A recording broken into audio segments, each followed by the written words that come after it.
السلام عليكم ورحمة الله وبركاته. بسم الله الرحمن الرحيم. الحمد لله وكفى، والصلاة والسلام على عباده الذين اصطفى، أما بعد، فأعوذ بالله من الشيطان الرجيم. بسم الله الرحمن الرحيم. تعرج الملائكة والروح إليه في يوم كان مقداره 50,000 سنة. وقال النبي صلى الله عليه وسلم: يخفف الوقوف عن المؤمن حتى يكون كمقدار صلاة مكتوبة، أو كما قال صلى الله عليه وسلم. محترم بزرگوں اور دوستوں، قیامت کے دن کی ہولناک حالتوں میں سے ایک حالت محشر کا وقوف ہے. میدان محشر کا جو وقوف ہوگا اور وہاں جس حالت میں اللہ کے بندوں کو کھڑا کیا جائے گا، وہ دو مختلف حالتیں ہیں. ایک حالت بدعمل لوگوں کی ہے اور ایک حالت ایمان والوں کی ہے. بدعمل لوگوں کی جو حالت ہے، رسول اللہ صلی اللہ علیہ وسلم نے ان کے متعلق بیان فرمایا کہ ایسے میدان محشر میں سورج کو مخلوق کے قریب کر دیا جائے گا، اور سورج اتنا قریب ہوگا کہ مخلوق کے سروں کے اوپر صرف 1 میل کی مسافت ہوگی ان کے اور سورج کے درمیان. اور جو یہ 1 میل کی مسافت ہے، اس میل سے مراد کیا ہے؟ حضرت سلیم ابن عامر راوی حدیث فرماتے ہیں کہ مجھے نہیں معلوم کہ اس میل سے مراد زمین کی جو مسافت ہے، جس میں 1 میل کی خاص مقدار متعین ہے، ایک مسافت متعین ہے، وہ میل مراد ہے، یا میل کہتے ہیں اس سلائی کو جس کے ذریعے سے آنکھوں میں سرما لگایا جاتا ہے، اسے بھی میل کہا جاتا ہے. اس سے مراد کیا ہے؟ رسول اللہ صلی اللہ علیہ وسلم بہتر جانتے ہیں. اتنی بات ضرور ہے کہ سورج کو مخلوق کے بہت قریب کر دیا جائے گا، اور جب سورج اتنا قریب ہوگا تو گرمی کی حالت کیا ہوگی اور حرارت کا عالم کیا ہوگا، اس کا اندازہ خود کیا جا سکتا ہے. اور جب اندازہ کریں تو دل پھٹنے لگتا ہے کہ کیا ہولناک صورتحال ہوگی جب سورج 1 میل کی مسافت پر ہو اور بدعمل لوگوں کا حال یہ ہو کہ پسینہ چھوٹتے چھوٹتے پسینہ نکل کر زمین میں جمع ہوتا چلا جائے اور زمین میں 70 ہاتھ تک پسینہ جمع ہو جائے. بدعمل لوگوں کے جسم سے جو پسینہ نکلے گا، وہ پسینہ ایک طرف زمین میں گہرائی تک اتنا ہوگا کہ 70 گز زمین میں پسینہ ہوگا، حدیث شریف میں ہے. اور اوپر ان کے اعمال کے مطابق جس شخص کا جیسا بدعملی ہے، اس بدعملی کے مطابق اس کا پسینہ ہوگا. کسی کے پاؤں تک، کسی کے ٹخنوں تک، کسی کے گھٹنے تک، کسی کی پیٹھ تک، اور کسی کے سینے تک، اور کسی کا پسینہ اس کے کان تک پہنچ رہا ہوگا جیسے لگام لگا دی جاتی ہے. اور جب ایسا پسینہ نکل رہا ہوگا اور زمین اتنی کم مقدار میں انسانوں کو ملے گی کہ بس اپنا قدم ٹکا سکتے ہیں. سارے انسان جب ایک ساتھ ایک میدان میں جمع ہیں اور حضرت آدم علیہ السلام سے لے کر صبح قیامت تک پیدا ہونے والی ساری مخلوق اسی ایک میدان میں جمع ہے، اور ہر ایک آدمی کو اس میدان میں کھڑا ہونے کے لیے جو مقدار زمین کی ملی ہے وہ بس اتنی ہے کہ وہ اپنا قدم ٹکا سکتا ہے. اتنی سی مقدار میں وہ کھڑا ہوا ہے اور زمین میں 70 گز تک پسینہ چھوٹا ہوا ہے اور وہ پسینے کی وجہ سے لگام لگائے ہوئے ہے، کانوں تک پسینہ پہنچ رہا ہے، تو کیسی ہولناک صورتحال ہو۔ یہ محشر کا وقوف ہے بدعمل لوگوں کے لیے، اور یہ وقوف گھنٹے 2 گھنٹے، دن 2 دن، سال 2 سال کا نہیں، دنیا میں 50,000 سال گزرنے کی مقدار کے برابر یہ طویل ترین دن ہوگا۔ اس دن کی طوالت اتنی ہوگی،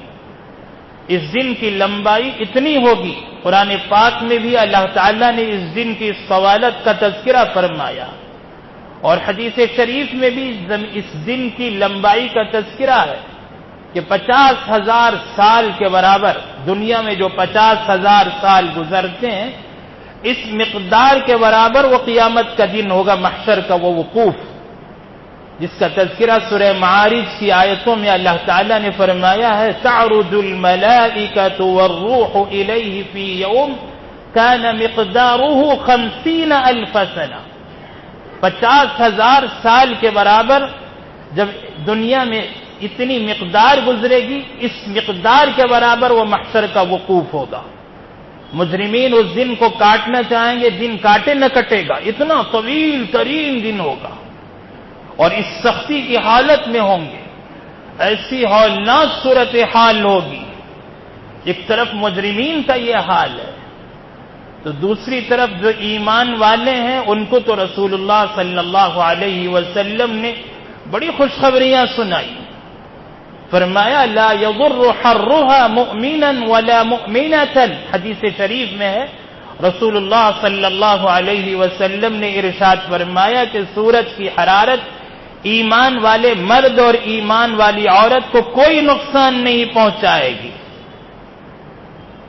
اتنی حرارت ہوگی، سورج 1 میل کی مسافت پر ہوگا اور مجرمین اور بدعمل لوگ پسینے میں یوں ڈوبے ہوئے ہوں گے، لیکن ایمان والوں کو اس حرارت کا کوئی نقصان نہیں ہوگا، وہ عافیت میں ہوں گے، اور ایسی عافیت میں ہوں گے کہ عافیت کی وجہ سے اتنا طویل ترین دن جو 50,000 سال کے برابر ہے، ایمان والوں کے لیے بالکل ہلکا کر دیا جائے گا، اور اس تیزی سے گزرے گا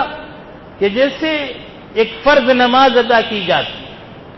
فرض نماز کی ادائیگی میں اگر ہم زیادہ طویل نماز بھی پڑھتے ہیں تو 10-12 منٹ کی نماز ہوتی ہے، 10 منٹ کی، کبھی 8 منٹ کی نماز فرض ادا کر لی جاتی ہے۔ تو یہ جو فرض نماز ہے اس مقدار کے برابر ہی وہ دن محسوس ہوگا ایمان والوں کو۔ حدیث پاک میں ہے یخفف الوقوف عن المؤمن حتی یکون کصلاۃ مکتوبہ، فرمایا کہ ایمان والوں سے اس دن کے وقوف کو اتنا ہلکا کر دیا جائے گا، ایسے محسوس ہوگا جیسے ابھی فرض نماز انہوں نے ادا کی ہو۔ ایک حدیث پاک میں ہے کہ دن کی ساعتوں میں جو چھوٹی سے چھوٹی ساعت ہوگی، کم سے کم جو 1 گھنٹہ ہوگا،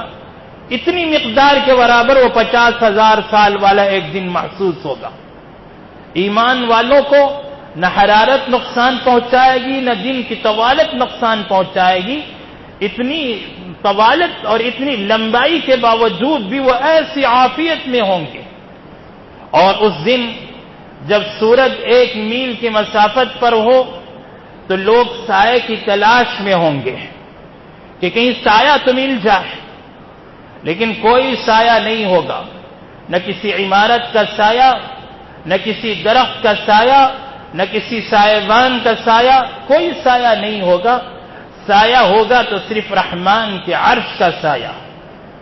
سبعۃ یظلھم اللہ فی ظلہ یوم لا ظل الا ظلہ، فرمایا کہ جس دن اللہ کے عرش کے سائے کے علاوہ کوئی سایہ نہیں ہوگا، اللہ اس طویل ترین دن میں اس پسینے سے شرابور بدعمل لوگوں کے درمیان اور ایسے گرمی والے اور حرارت والے دن میں اپنے عرش کے سائے میں کچھ لوگوں کو جگہ عنایت فرمائیں گے، جن کا وعدہ قرآن پاک کی آیتوں میں بھی کیا گیا، وَنُدْخِلُهُمْ ظِلًّا ظَلِيلًا، اللہ گھنے سایوں میں ان کو داخل فرمائے، اور جو گھنا سایہ ہوگا اس رحمت اللہ تعالیٰ کے اس عرش کے سائے میں جو اللہ تعالیٰ کے خوش نصیب بندے آئیں گے، ایک 7 قسم کے لوگ ہیں، 7 طبقات ہیں، جن کے بارے میں رسول اللہ صلی اللہ علیہ وسلم نے ارشاد فرمایا کہ یہ 7 قسم کے لوگ اللہ کے عرش کے سائے میں ہوں گے، جس دن اللہ کے عرش کے سائے کا علاوہ کوئی سایہ نہیں ہوگا۔ یہ جو 7 قسم کے لوگ ہیں، ہم اپنے آپ کا جائزہ لیں اور کوشش کریں کہ ان میں سے کسی نہ کسی میں ہم شامل ہو جائیں، اور آسان اعمال ہے، بہت آسان ہے، بس ذرا سی فکر کرنے کی ضرورت ہے۔ اگر ہم ذرا سی فکر کر لیں، یہیں سے فکر کر کے اپنے آپ کو ان میں سے کسی قسم میں شامل کر لیں، تو اللہ تعالیٰ اس دن میدان محشر کے وقوف کی اس حرارت سے اور اس طویل دن میں اللہ عافیت کا معاملہ فرمائیں گے۔ ان میں سب سے پہلا امام عادل، انصاف کرنے والا بادشاہ، وہ بادشاہ جو ظلم سے بچے،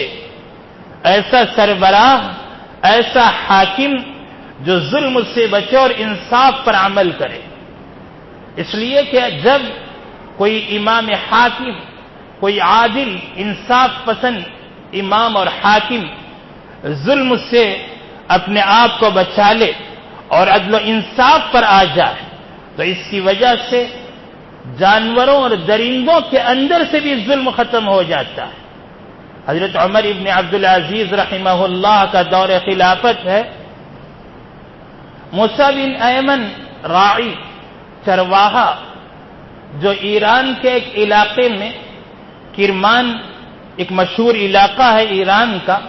اور کرمان کے جو میدان ہیں ان میدانوں میں وہ محمد بن عیینہ کے بکریاں چرایا کرتے تھے، اور جب موسیٰ بن ایمن بکریاں چرانے کے لیے جاتے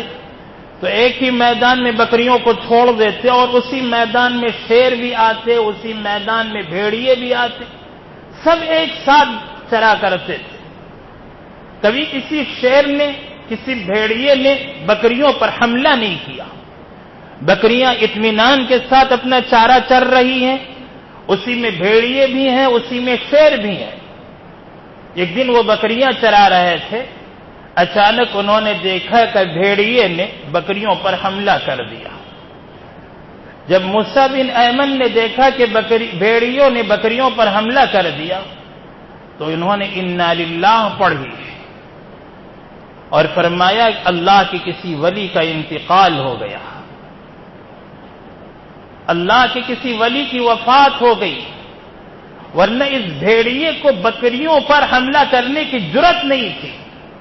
تھوڑی دن کے بعد میں اطلاع ملی، اس وقت اطلاع پہنچنے میں کافی دن لگتے تھے، جو قافلے آتے وہ آ کر اطلاع پہنچایا کرتے تھے۔ بعد میں پتہ چلا کہ اسی وقت، اسی لمحے، اسی دن، اسی تاریخ میں حضرت عمر بن عبدالعزیز کی وفات ہوئی۔ ادھر حضرت عمر بن عبدالعزیز کی وفات ہوئی، ادھر بھیڑیے نے بکریوں پر حملہ کر دیا، اور جب تک حضرت عمر ابن عبدالعزیز کا انصاف دنیا میں باقی تھا، اور وہ انصاف پسند بادشاہ باقی ہیں، انصاف پسند خلیفہ، عادل، منصف حاکم باقی ہیں، اس وقت تک کسی جانور کو دوسرے جانور پر ظلم کرنے کی ہمت نہیں۔ جب انسانوں کے اندر سے ظلم ختم ہوتا ہے تو جانوروں کے اندر سے بھی ظلم اٹھا لیا جاتا ہے، اور جانوروں کے اندر سے بھی ظلم ختم ہو جاتا ہے۔ اور جب انسان ظالم بن جائے، جب شوہر بیوی پر ظلم کرے، جب باپ اولاد پر ظلم کرے، جب بھائی بہن پر ظلم کرے، اور جب استاد اپنے شاگردوں پر ظلم کرے، اور جب بادشاہ اپنے رعایا پر ظلم کرے، تو اس کے بعد میں ہر ایک دوسرے پر حملے شروع ہوتے ہیں اور ظلم کا راج بڑھ جاتا ہے۔ عدل و انصاف کے ختم ہونے کی وجہ سے بے چینی انسانوں میں بھی آ جاتی ہے اور جانوروں میں بھی آنا لازمی ہے۔ اور جب عدل و انصاف کا راج ہوگا تو یہ عدل و انصاف کی برکت سے ظالم کے وجود نہ ہونے کی وجہ سے ان درندوں اور ان جانوروں کے اندر سے بھی ظلم ختم ہو جائے گا۔ چنانچہ جو انصاف پسند بادشاہ ہوگا، اللہ ایسے منصف حاکم کو اپنے عرش کے سائے میں جگہ عطا فرمائیں گے۔ امام عادل یہ پہلا شخص ہے جسے اللہ تعالیٰ اپنے عرش کے سائے میں جگہ عنایت فرمائیں گے۔ اور دوسرا وشاب نشأ فی عبادت اللہ، وہ نوجوان جس کی پرورش اللہ کی عبادت میں گزری ہو، جو اللہ کی عبادت میں پروان چڑھا ہو، جس نے جوانی میں اللہ کی عبادت کی ہو، جس کی جوانی اللہ کی عبادت میں گزرے، اس کی جوانی بڑی قابل رشک ہے۔ اس لیے نوجوانوں کو اپنی جوانی کی حفاظت کرنے اور قدر کرنے کی ضرورت ہے کہ جوانی کے ایام اللہ کی عبادت میں گزریں، اور جو جوان اپنی جوانی کو اللہ کی عبادت میں گزار لیں اور وہ اللہ کی عبادت میں پروان چڑھیں، ایسے نوجوانوں کو اللہ اپنے عرش کے سائے میں جگہ عطا فرمائیں گے۔ وشاب نشأ فی عبادت اللہ، جو جوان ابھی جوانی کے مرحلے میں ہیں اور ان کی جوانی باقی ہے، وہ اپنی جوانی کی قدر کریں اور اپنی اس جوانی کو اللہ کی عبادت میں لگانے کی فکر کریں، تاکہ عرش الہی کے سائے میں جگہ ملنے والے خوش نصیبوں میں ان کا بھی نام شامل ہو جائے۔ اور تیسرا وَرَجُلَانِ تَحَابَّا فِي اللَّهِ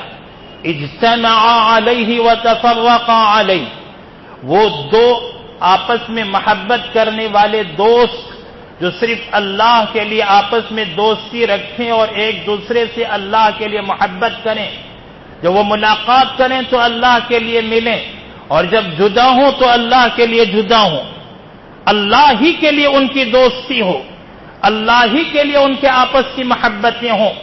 جن کی محبتیں ایسی خالص ہوں اور جن کی آپس کی دوستی ایسی خالص اللہ کے لیے ہو، یہ دونوں دوست بڑے مبارک ہیں، اور ایسی دوستی بڑی مبارک ہے، ایسی محبت بڑی بابرکت ہے، اور یہ محبت انہی عرش الہی کے سائے تک پہنچائے گی۔ وَرَجُلَانِ تَحَابَّا فِي اللَّهِ اجتمعا علیہ وتفرقا علیہ۔ اور چوتھا وَرَجُلٌ ذَكَرَ اللَّهَ خَالِيًا فَفَاضَتْ عَيْنَاهُ، یہ آسان عمل ہے، کبھی تنہائی میں بیٹھ جائیں، اللہ کا ذکر کریں، جب اللہ کا خوف، اللہ کا جلال، اللہ کی عظمت طاری ہو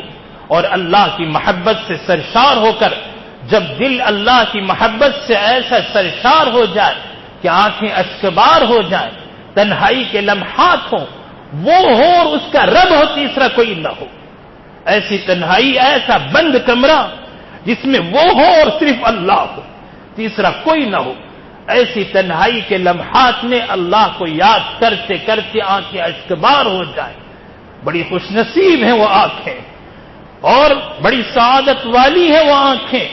جن آنکھوں کو ایسے آنسو نصیب ہو جائیں اور یہ آنسو اسے اللہ کے عرش کے سائے میں پہنچائیں گے۔ وَرَجُلٌ ذَكَرَ اللَّهَ خَالِيًا فَفَاضَتْ عَيْنَاهُ، یہ چوتھا شخص۔ پانچواں وَرَجُلٌ دَعَتْهُ امْرَأَةٌ ذَاتُ حَسَبٍ وَجَمَالٍ فَقَالَ إِنِّي أَخَافُ اللَّهَ، ایسا شخص جسے کوئی حسب اور جمال اور خوبصورتی والی عورت، جس کا حسب نسب بھی اونچا، جو خاندانی عورت ہو اور جو خوبصورت بھی ہو، حسن و جمال کی پیکر ہو،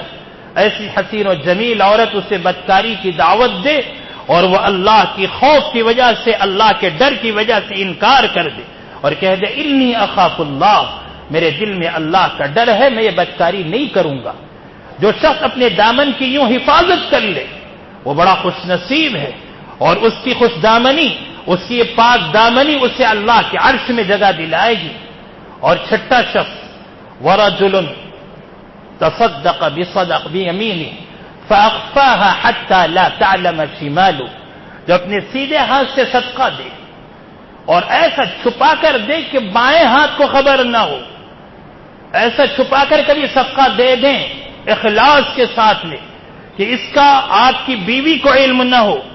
آپ کے بیٹوں کو علم نہ ہو، آپ کے پڑوسیوں کو علم نہ ہو، ایسا چھپا کر کسی غریب مستحق کو صدقہ دے دیں،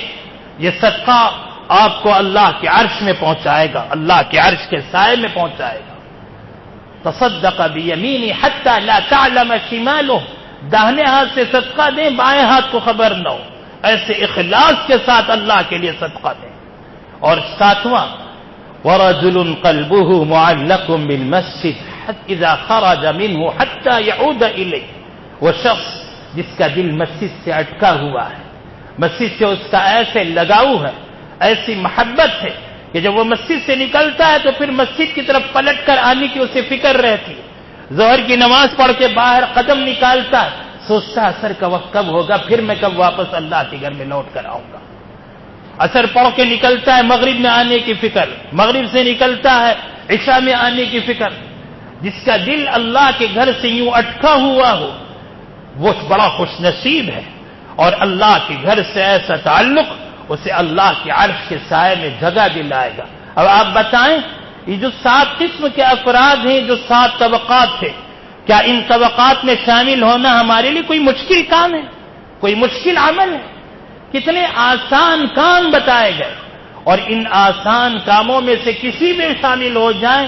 انشاءاللہ اس نیک عمل کی برکت سے اس دن میں جس دن سورج 1 میل کی مسافت پر ہوگا اللہ اپنے عرش کے خاص سائے میں جگہ عنایت فرمائیں گے. اللہ ان خوش نصیبوں میں ہمیں شامل فرما لیں اور نیک عمل بندوں میں اللہ ہمیں شامل فرما کر بدعملی سے اللہ ہم سب کی حفاظت فرمائیں. آمین. وآخر دعوانا ان الحمد للہ رب العالمین.